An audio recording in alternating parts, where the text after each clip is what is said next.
EGM Network.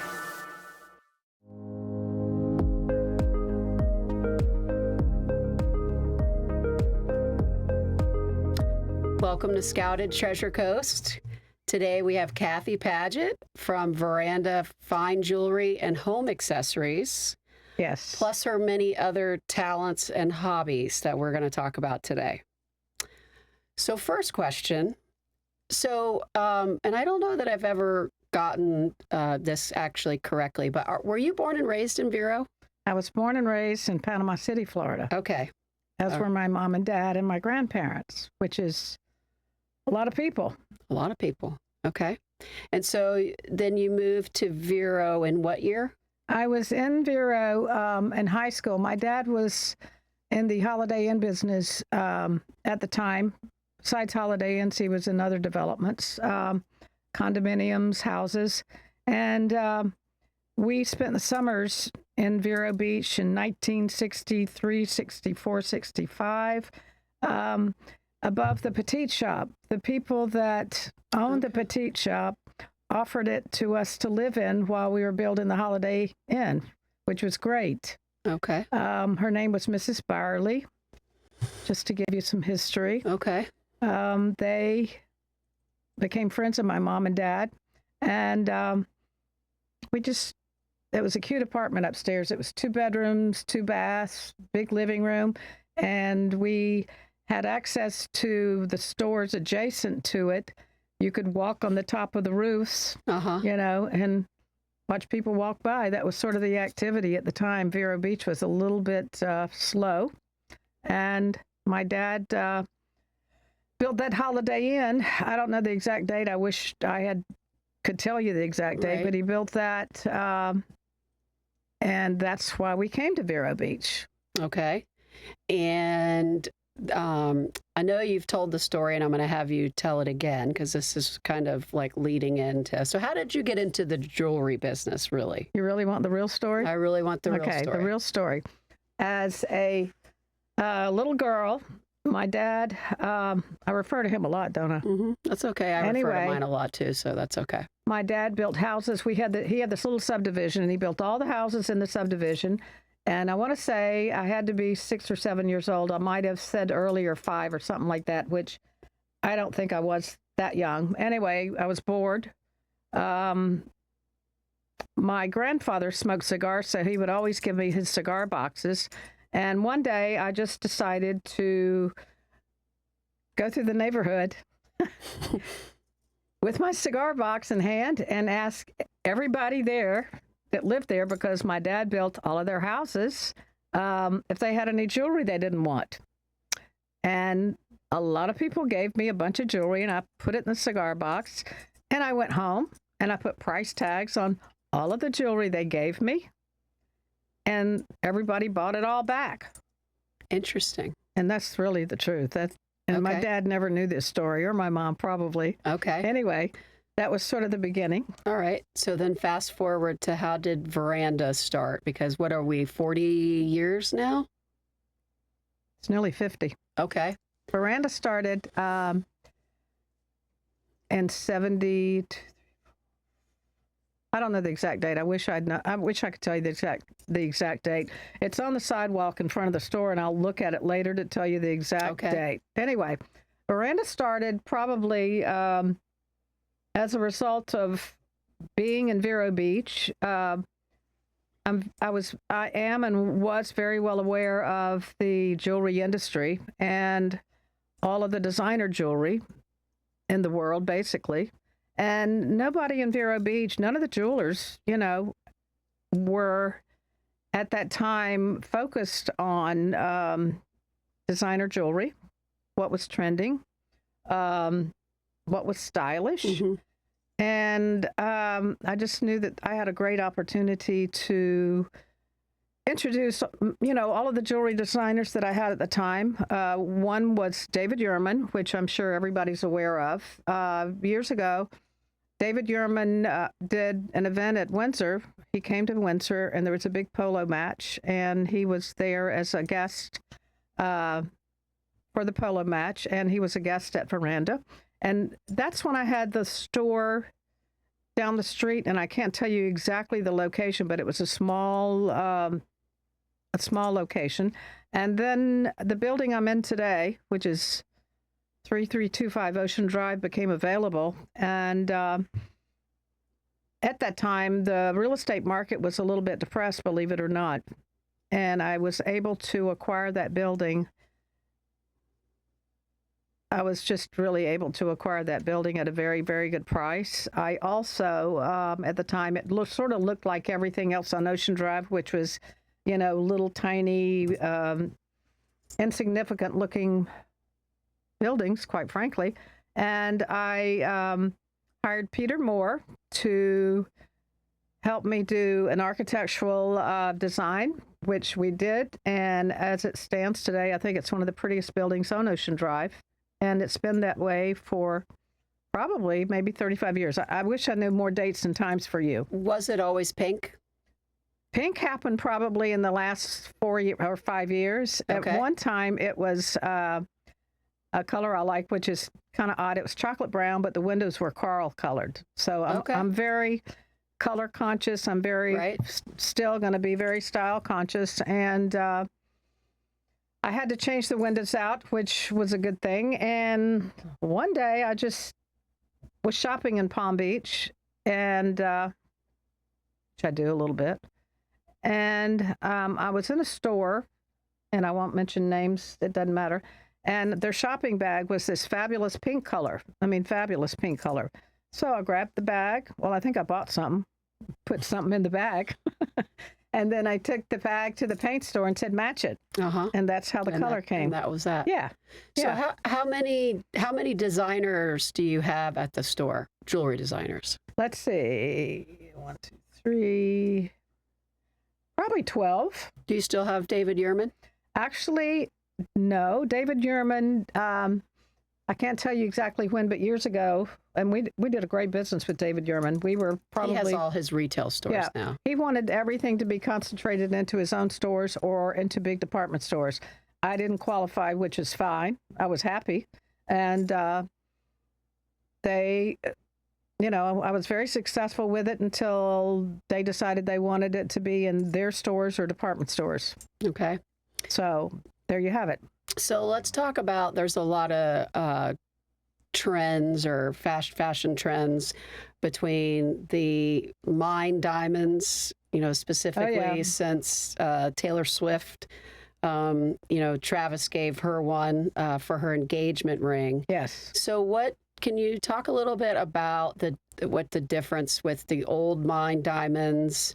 I don't know, I guess, is there new diamonds? And then obviously I know then there's the lab grown diamonds as well. Yes. Today, I think the trend, even before Taylor Swift, and that's when I carried a brand that you're very familiar with. Anyway, and I say anyway too much. People are trending, and I don't even like the word trending. People are recognizing that's a good word. The beauty in some of their estate grandmother's pieces or great grandmother's pieces, and some of the diamonds are mine cut and they're rose cut, and they're all different cuts from the Victorian era forward, and actually way before the Victorian era. And instead of and those particular diamonds today are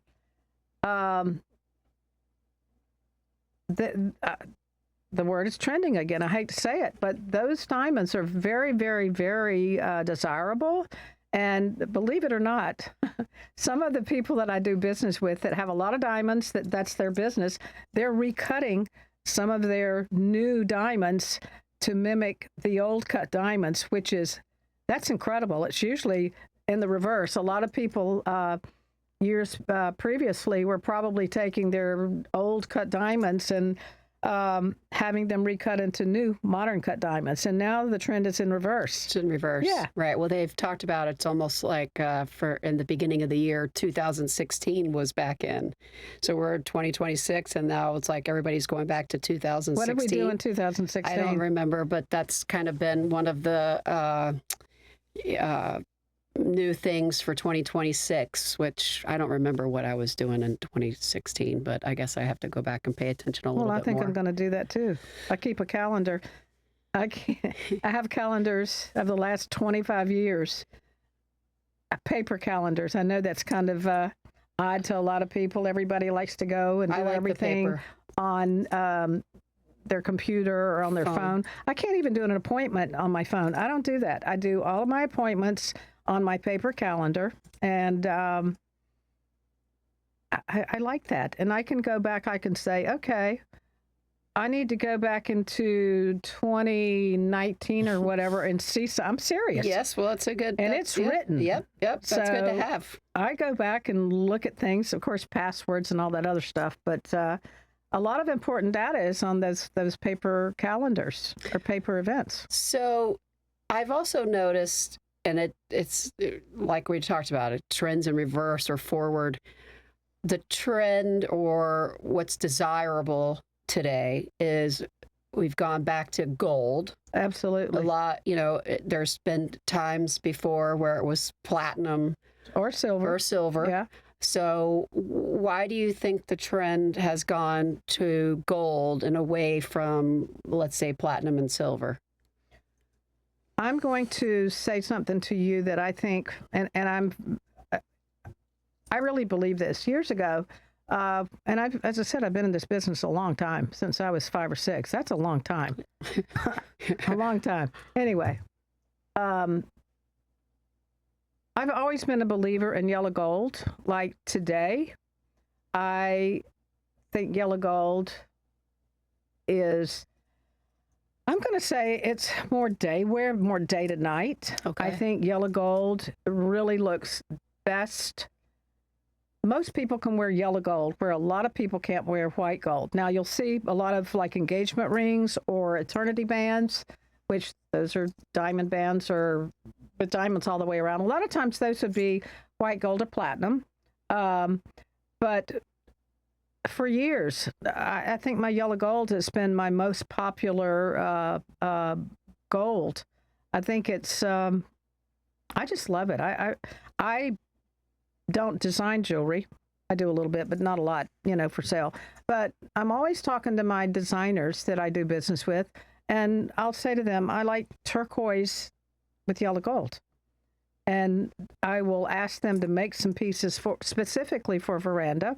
I also, another company I do a lot of business with, they do a lot of emerald jewelry, and they always want to put it in white gold. And I'm thinking, that's just wrong. Emeralds should be love yellow gold. Yeah, they should be. Yes, I agree. They look warmer. They look better. Plus, it's not so formal. I see most of the jewelry that I carry is day to night. I mean, it's not like you're going to wear it during the day and then at dinner you're going to change and go into something different. I like the fact that it's day to night.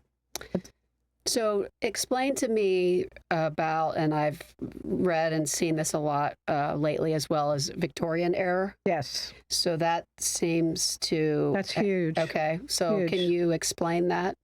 I don't know if I can explain it as much as I sort of am living it to a certain extent. People, a lot of people inherit jewelry from their mother or father.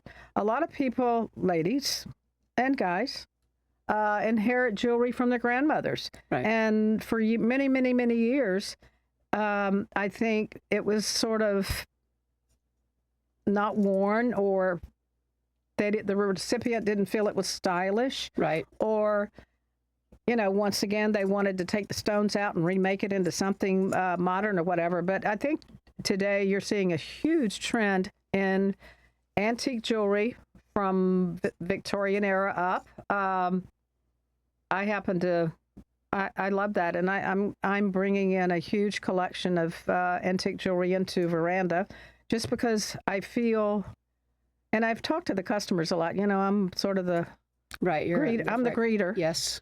So I talk to people and discuss that. I mean, it's fun to talk about their grandmother's jewelry or their mother's jewelry. And I've had I've had many customers bring in pieces from their family just because they want to show me. and I might have knowledge about those pieces to be able to share with them as far as value or style, or just the fact that I'll say, just put it all on. I mean, just wear it. It's fabulous. I would wear new with old, which I do. Right. So, and I might be wrong. I think I might have told you that. I think you have some pieces that I love. Yes. That I'm encouraging you to wear. Yes, you are. Okay. Yes, you are.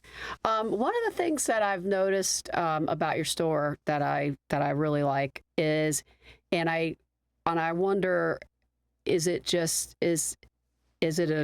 trending, or is it something people are interested in, or is it that you have the foresight to see it? And it kind of goes back to what you were talking about when you opened your store and how you saw designers and the desirability. And a lot of jewelry stores, they make their own pieces. But it seems to be that we are starting to see more designers trending again. Is that correct? Or absolutely. My designers that, as I said, I've done this for so long, and I think I'm really have a lot of knowledge in that industry, and I also have knowledge in knowing what I think ladies or people like. All the brands that I carry are exclusive to Veranda between Orlando and Palm Beach, and that was intentional. That you can't have any of those brands in any other, in Vero Beach for sure, but you're not going to find them. You're going to find them mostly in Palm Beach or Orlando, and that was my intent, my request with all of my designers for the exclusivity, right? And also. It's just a great way for me to be able to promote and to market their brands, and I believe that's been the way I do business with everybody. Are you seeing an increase in designers calling you with what's happened between like Saks and Neiman Marcus and Bergdorf Goodman? Are you aware of what's happened? I'm not. I mean, I understand that they are going bankrupt. How about they're not paying their bill? Well, you know what? I don't even want to go into that. I'm just going to say, because I don't want to get sued. Right. Of course, if you got to, I don't know how they're going to sue when they're getting sued. Anyway. Right. But are you seeing an increase in designers looking for a place to put their goods? Yeah, because they're not getting paid. The way, as I understand it, I got to be careful. As I understand it, a lot of the jewelry companies, not only jewelry, but clothes with everybody. Right. When you say you're a big name, a huge, huge name, and a very recognized name, when you don't reach out to those people. Those particular companies reach out to you, kind of like, your Allah. Anyway, and they determine the status, they determine when they will be paid, they determine so many different things. I mean, they kind of like rule the roost when it comes to a lot of these companies and tell them that, we're going to pay you maybe in 30, 60, 90 days or whatever it is, or blah, blah, blah. And a lot of that's not happening. And that's what makes, and I know for a fact, and I'm not going to mention names, it doesn't matter. I know for a fact that one of the biggest jewelry designers in the country, and I happen to carry the brand, pulled up to one of those stores and hauled all the jewelry out of there that they were not paid on. And yes, I see that. And a lot of people are calling me. Well, it's, I think, benefiting the smaller business with that happening is that the local or smaller business owner like yourself is now starting to benefit, going away from, let's say, like more of the monopolies. Yeah, absolutely. And so it's giving you a little bit more purchasing power. Yes, it does. And actually giving you availability to more brands. And I think the designers are starting to see that might not be such a great idea to have all your eggs in one basket, such a big basket. True. And kind of spread it around. I think you're going to see, too, what's happened.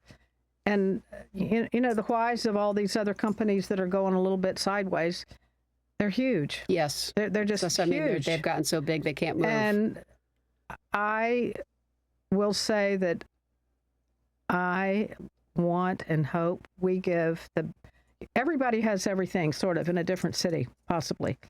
I'm feeling that the personal service that I give and my girls give, I mean, I'm going to go to the end of the line to make somebody happy within reason. Right. Within reason. Did you like that disclaimer? Yes.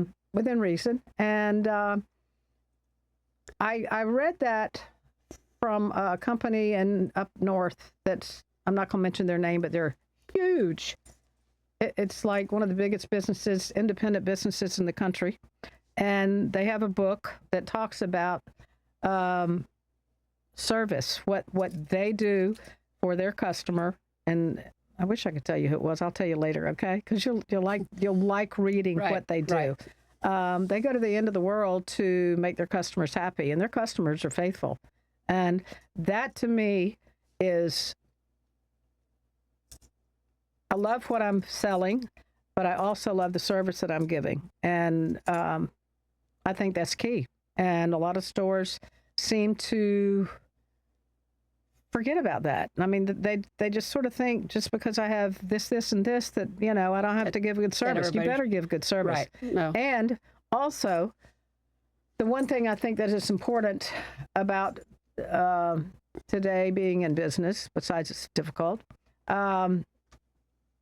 people are getting out of those. They don't want to go to the malls. They don't want to go to the big stores. They want the personal service. They like shopping in boutiques. I agree. They like shopping. Right. No, I agree. They like a relationship. As I said, I keep pushing that. But they also like small town boutiques. Yes, I agree. So I'm very lucky. Yes, you are. Yes, you are. Have you had any issues with tariffs? Everything I have in my store is tariffed. So this is a funny story. Yesterday, we get 2 bills from FedEx from something that that Jackson ordered over the summer, and they're just sending the tariff bill now.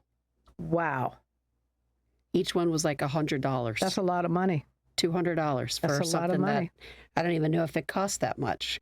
So I told, Chris was like, what is going on? So have you seen any of that? Because they did kind of talk about that some of these companies, like I think the furniture, they're getting hit hard. And, people don't understand where everything comes from in this world. Right. Like I agree. Diamonds are cut in India. Did you know that? Stones are cut in India.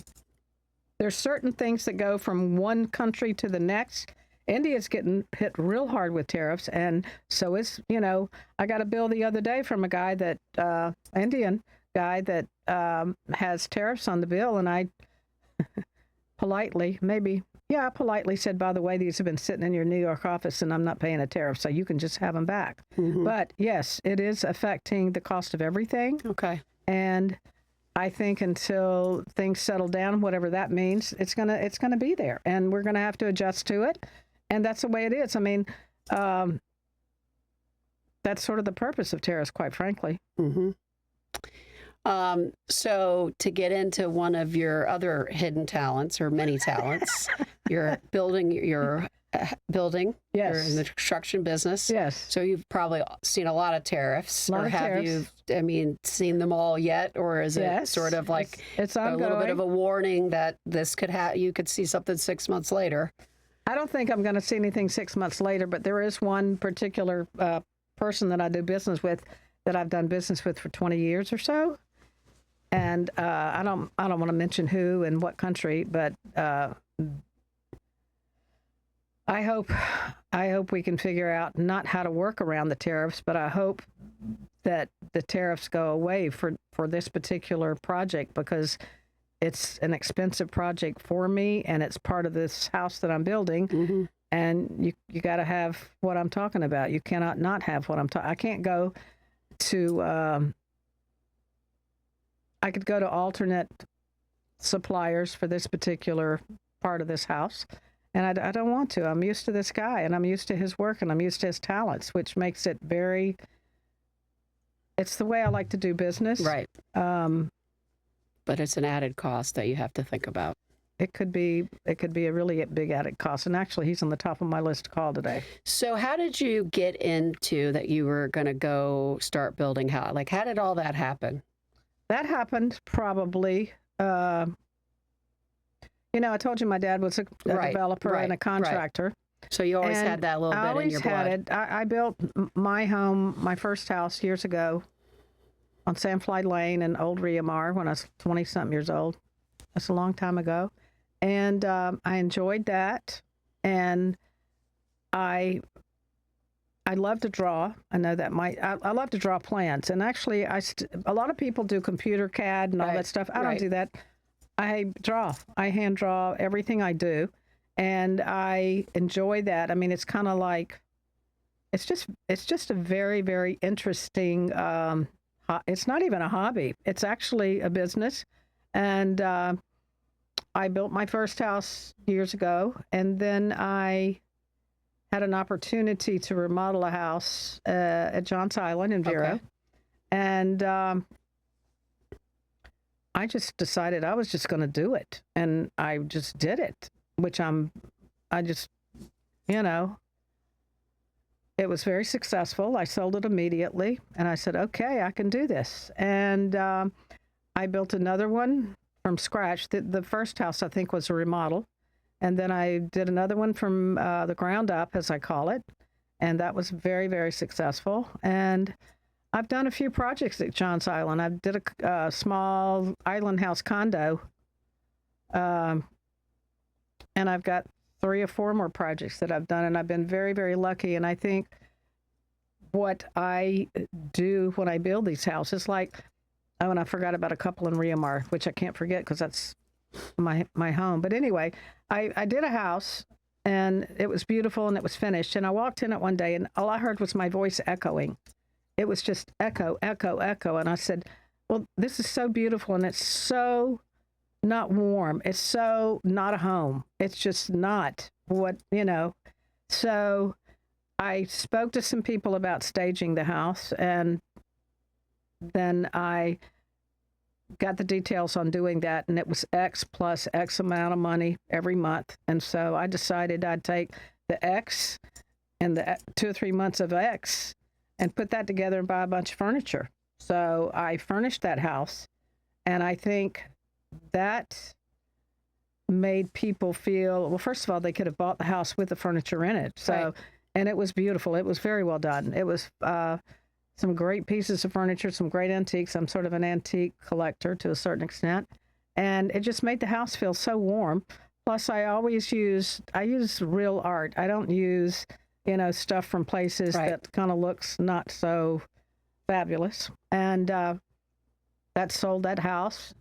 And the fun part about that one is the people didn't want the furniture. They said, we have too much. So I picked that furniture up and moved it to the next house that I was in the middle of building. And the people bought it with that furniture, and it was fabulous. I mean, I'm very proud of those houses. And I actually reached out to one lady and I said, hey, if you don't want that dining table, I'll buy it back from you. Okay. So, well, I think this is also a market for that too, where people, they're coming, and it makes it a lot easier when all they have to do is move their clothes. Well, they can close on a house in a week's time, and if they are new to the area and they don't know the designers in town, they don't know anything about it. It usually, realistically, it probably takes a good 6 months to furnish a house properly. Right. And that's dealing with getting the furniture ordered, if it has to be ordered, getting the fabrics to do the panels, for the windows.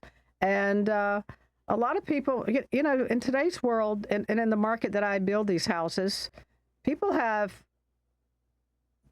money, and they don't have the time to do it, and they don't want the time to do it. And all they want to do is just come and live and be happy. And actually, one of the prettiest houses, they're all pretty, I think. Anyway, one of my best houses until the next best house.